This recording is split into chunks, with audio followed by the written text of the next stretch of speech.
Sejam muito bem-vindos a mais uma aula do nosso curso de atualização sobre a Lei Geral de Proteção de Dados.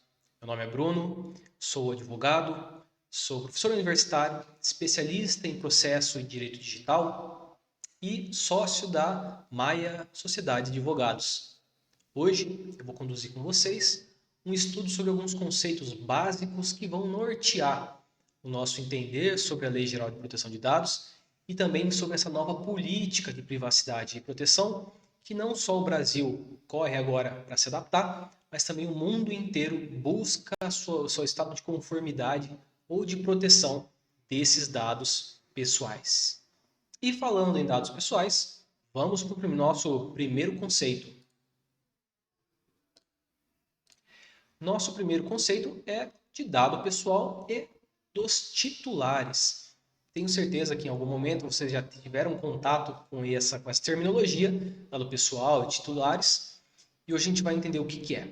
Dado pessoal é uma informação através da qual é possível identificar imediatamente ou mediante consulta em outro banco de dados, é possível identificar uma pessoa física. Então a gente tem aqui alguns exemplos clássicos de dados pessoais: nome, número do CPF, do RG, endereço de e-mail, número de telefone e por aí vai. Apenas a título de exemplo prático de aplicação do que a gente acabou de aprender, vamos voltar um pouquinho no slide anterior? Veja só, Bruno Guedes de Azevedo. Esse é uma informação, é um dado pessoal que diz respeito à minha pessoa. Assim também como o meu endereço de e-mail, bruno.azevedo@lfmaia.com.br. Vemos então que um dado pessoal é uma informação que diz respeito a uma pessoa física. Mas e as informações sobre pessoas jurídicas? A LGPD não abrange esse tipo de informação. Mas elas ficam então sem algum tipo de proteção? De forma alguma. Essas informações elas têm proteção em leis próprias, como leis de direito autoral, propriedade intelectual, segredo industrial, entre muitas outras. Quando a gente falar então de LGPD, de Lei Geral de Proteção de Dados, a gente vai estar falando então exclusivamente sobre dados de pessoas físicas. E quem são essas pessoas físicas? São os nossos titulares. É a essas pessoas que os dados pessoais fazem referência. E, por serem titulares, eles são os donos dessa informação. E a gente vai entender mais adiante como isso acontece, mas vamos continuar discutindo o porquê que a gente está aqui hoje discutindo essa lei, discutindo privacidade e proteção de dados pessoais. Para entrar nessa discussão, eu apresento para vocês, vamos lá, a capa da revista The Economist, que traz um título dizendo o seguinte: o maior, mais valioso recurso do mundo. E aí na imagem da capa a gente vê algumas empresas como plataformas de petróleo, Google, Microsoft, Uber, Amazon, Facebook e Tesla. Essas empresas estão ali como plataformas de petróleo, como se estivessem extraindo algo. E a gente vê que das chaminés saem uns e zeros, que fazem menção, referência ao código binário das informações que são processadas pelos computadores. Veja que aqui a imagem simula como se as empresas estivessem extraindo algum tipo de informação, coletando, e equiparam os dados pessoais, que é o que diz respeito à matéria, ao petróleo, que é um grande ativo, um grande insumo hoje, e, como diz a matéria, hoje o dado pessoal é mais valioso do que o petróleo. Mas por que isso, né? Como que a gente consegue valorar, qual é a importância que esse dado pessoal tem para essas empresas? A gente percebeu que as empresas começaram a utilizar essas informações em seu exclusivo proveito para ganhar cada vez mais e evitar gastos desnecessários. Uma empresa que conhece o seu consumidor, conhece as suas preferências, conhece o seu perfil, consegue direcionar produtos muito mais chamativos, produtos que com certeza vão vender muito mais para os consumidores corretos. O problema é que essas informações começaram a ser utilizadas de tal forma que a privacidade das pessoas começou a ser violada. as empresas, e não só empresas, governos, começaram a utilizar dessas informações sem pensar nas próprias pessoas a quem elas dizem respeito, os titulares. A gente vai ver, na sequência, dois exemplos típicos e clássicos para quem estuda proteção de dados sobre como os dados podem ser utilizados de forma antiética. Mas antes da gente entrar nessa discussão, eu quero apresentar para vocês um dado, uma informação muito importante e muito curiosa. Veja aqui na nossa linha do tempo. Desde o início da civilização, no ano 2925 a.C., que vai dar mais ou menos ali na época do Egito Antigo, até 2013 depois de Cristo, mais ou menos ali 4.900 anos, a humanidade produziu e registrou 5 exabytes de informação. Informação pra caramba, é muita informação. Veja que a gente tem quase 5.000 anos de informação de armazenamento. Tudo bem, isso é impressionante. E se eu disser para vocês que hoje, em 2021, a humanidade produz a mesma quantidade de informações a cada 2 dias? Veja que impressionante, com o advento da internet, da conectividade, da globalização, hoje a gente produz os mesmos 5 exabytes a cada 2 dias. Nossa linha do tempo a gente exemplifica. De segunda a uma quarta-feira, a gente produz a mesma quantidade de informação que a humanidade toda produziu em quase 5.000 anos. Isso é incrível. E com esse tanto de informação, as empresas olharam e falaram, opa, eu consigo extrair algo de bom daí. E aí começou o uso antiético, o uso desenfreado dos dados pessoais, sem pensar em quem são os titulares deles, sem pensar em quem são os donos, pensando somente no lucro ou nos ganhos que poderiam ter com eles. E aí a gente entra então aqui nos exemplos que eu trouxe para vocês, que são exemplos clássicos quando a gente fala de uso de dados pessoais, violação da privacidade. É o exemplo da empresa Target e da empresa Cambridge Analytica. Bom, a empresa Target, ela é uma empresa de varejo, de venda em varejo.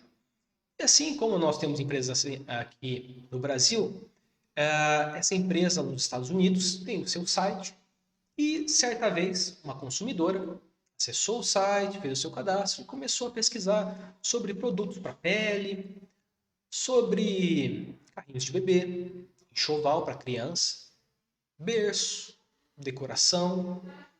E a gente, já em contato com essa informação, já consegue pensar que essa pessoa ou está grávida ou ela conhece alguém que está grávida. E foi exatamente isso que a inteligência artificial, o algoritmo do site da Target, identificou também. E automaticamente eles começaram a enviar para aquela consumidora, através do correio, cupons de desconto. Só que quem recebeu esse desconto não foi a consumidora, foi o pai dela, que a hora que viu aquele ticket de desconto fazendo menção à gravidez da filha, se revoltou, porque a filha não estava grávida. Ele foi até a loja da Target mais próxima, tirar satisfação e fez todo um escândalo, quis tirar satisfação com o gerente, que era um absurdo, que aquilo estava errado. O gerente, lógico, muito educado, pediu mil desculpas, disse que aquilo podia ser de fato um equívoco e que não aconteceria de novo. Aquele pai voltou para casa e algumas semanas depois retornou à loja para pedir desculpas. Veja que aquele pai descobriu então que a filha realmente estava grávida e não tinha anunciado ainda para a família. Mas a Target, tendo acesso às informações da intimidade, da privacidade daquela consumidora, conseguiu deduzir, antes mesmo que a própria família dela, que ela estava grávida. E conseguiu, de alguma forma, tomar uma atitude, tratar aqueles dados de alguma forma e enviar para ela cupons de desconto. Veja como o acesso à informação permite a violação a uma empresa adentrar na privacidade de outra, do seu consumidor, sem que ela mesma saiba, sem que a própria família, que geralmente teria acesso às informações privilegiadas, sequer tinham tido ainda. O nosso segundo exemplo é da empresa Cambridge Analytica. A Cambridge Analytica é uma empresa que faz tratamento e estudo de dados. Ela, em conjunto com o Facebook, captou dados de uma série de usuários de diversos países e traçou para cada um perfil eleitoral. E com essas informações auxiliou alguns candidatos a eleições de todo o mundo, dentre eles, pelo que as investigações indicam, o candidato aos Estados Unidos, então eleito naquela época, Donald Trump, que, munido dessas informações, pôde fazer um direcionamento específico para cada potencial eleitor, com informações que seriam estrategicamente favoráveis para converter aquele voto. Então, pessoas que estavam indecisas recebiam uma carga de informação muito maior do que aquelas que já tinham decidido o seu voto para o candidato Donald Trump. Pessoas que estavam indecisas e que eram favoráveis à compra de armas, a facilidade da compra de armas, que é natural dos Estados Unidos, recebiam informações de que a candidata concorrente ia acabar com esse tipo de facilidade. Ou mesmo pessoas que tinham receio, tinham medo exponencial de ataques terroristas, recebiam informações muitas vezes falsas de que a candidata adversa seria a favor, que ela haveria patrocinado grupos terroristas fora do país e que não mereceria o voto desses candidatos. Isso conduziu, com certeza, à eleição daquele candidato e de muitos outros no mundo, como a gente teve contato através de uma investigação específica e que vocês podem ter acesso na Netflix por um documentário chamado Privacidade Hackeada. Eu recomendo fortemente que vocês assistam porque ele é muito bom e abre os nossos olhos para essa nova cultura de dados. Vamos lá? Certo. A gente já entendeu o que é dado pessoal e quem são os titulares. Mas existe uma categoria de dados que é chamado de dados sensíveis. São dados que merecem muito mais proteção. Porque, de alguma forma, se utilizados de forma incorreta ou antiética, podem causar discriminação ou segregação, algum tipo de preconceito com os titulares daquela informação. Vamos ver alguns exemplos? Origem racial ou étnica, convicção religiosa, opinião política, filiação a sindicato, organização de caráter religioso, entre outras. Veja que são informações que a gente consegue categorizar os membros de um determinado grupo. Então, dentro de uma empresa, por exemplo, se a gente for utilizar o critério do caráter religioso, nós conseguimos identificar quem são os usuários, quem são os colaboradores evangélicos, quem são os colaboradores católicos, os que são ateus, os que são espíritas. E, para mal intencionado, basta ter esse tipo de conhecimento para começar um processo segregatório ou discriminatório. Então, informações dessas, como de saúde, vida sexual, dado genético ou dado biométrico, precisam ser protegidos e a gente vai ver mais adiante no estudo da LGPD como é a proteção reforçada para esses dados sensíveis. Mas esses dados precisam ter uma proteção diferenciada para garantir a integridade e a proteção dos seus titulares. Certo, então a gente já entendeu o que é dado pessoal e já falou algumas vezes sobre tratamento. Mas o que é um tratamento? Nos nossos slides a gente traz um conceito bem simples. Tudo que possa ser feito com dados pessoais.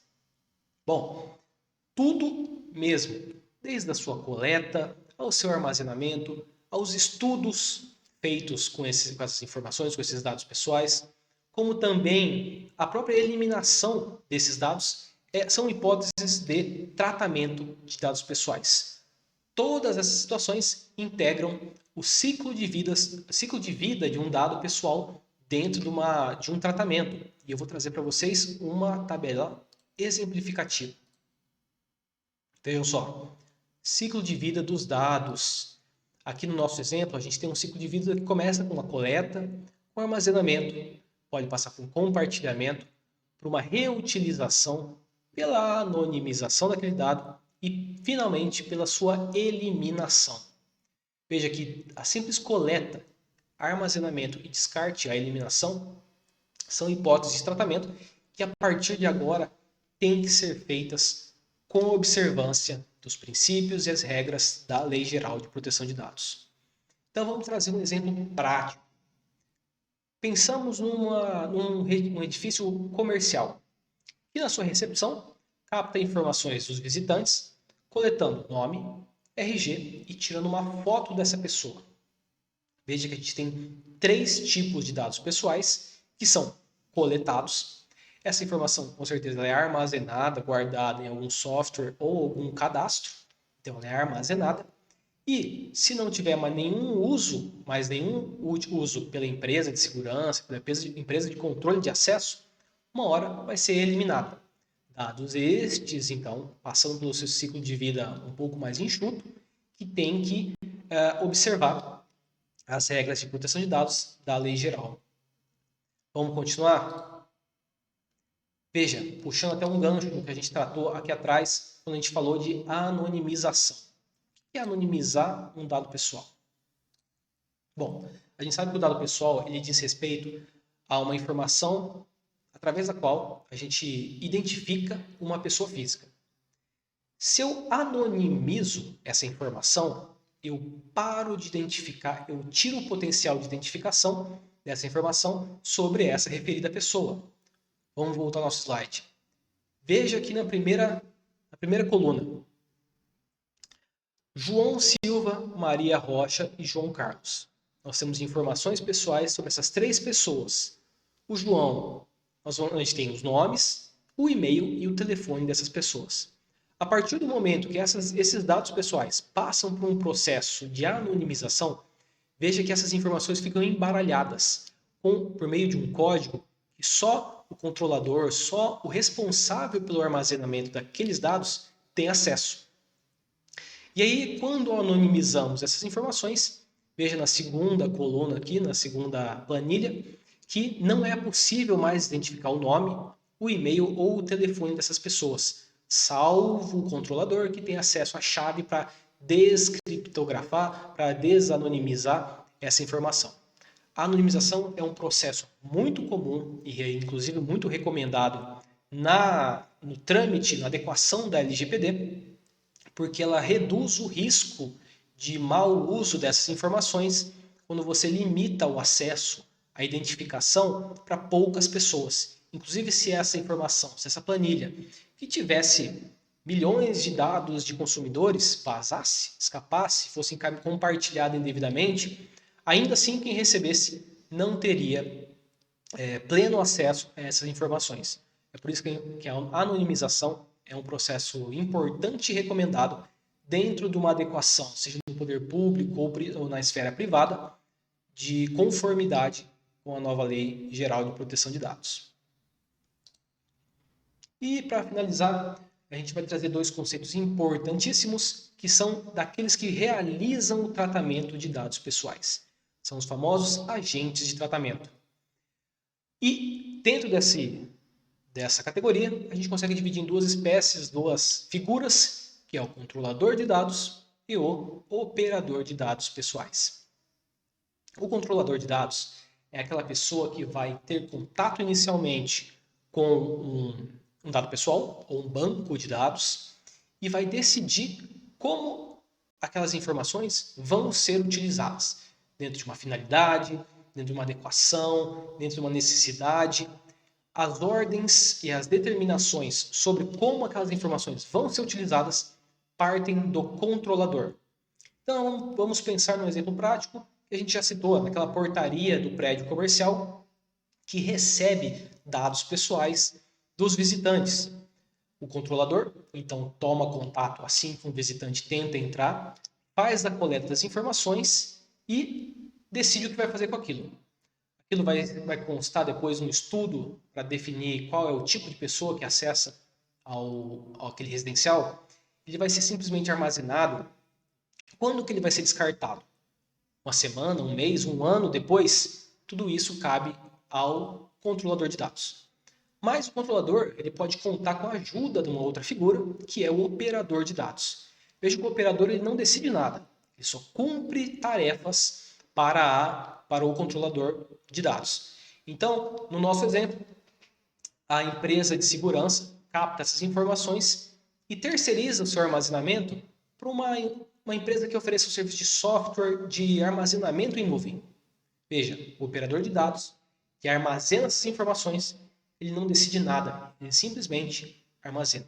Ele cumpre as determinações do controlador. E aí a gente pode pensar agora em N outros exemplos. Por exemplo, um banco que coleta informações pessoais dos seus usuários para fazer um cadastro, pode manter isso dentro dos seus servidores ou terceirizar. Então, o banco seria o controlador e essa terceirizada de controle de cadastro seria o operador de dados. Ou mesmo o banco que terceiriza informações, terceiriza a sua cobrança dos seus devedores para uma empresa de recuperação de crédito. Veja que ele decide como essas informações são utilizadas, passando para a recuperadora realizar exclusivamente o contato telefônico e a cobrança com os seus devedores. O operador de crédito não decide mais nada. Quer dizer, a operadora de crédito, no nosso exemplo, não pode dar destinação diversa alguma àquela que foi orientada pelo controlador de dados.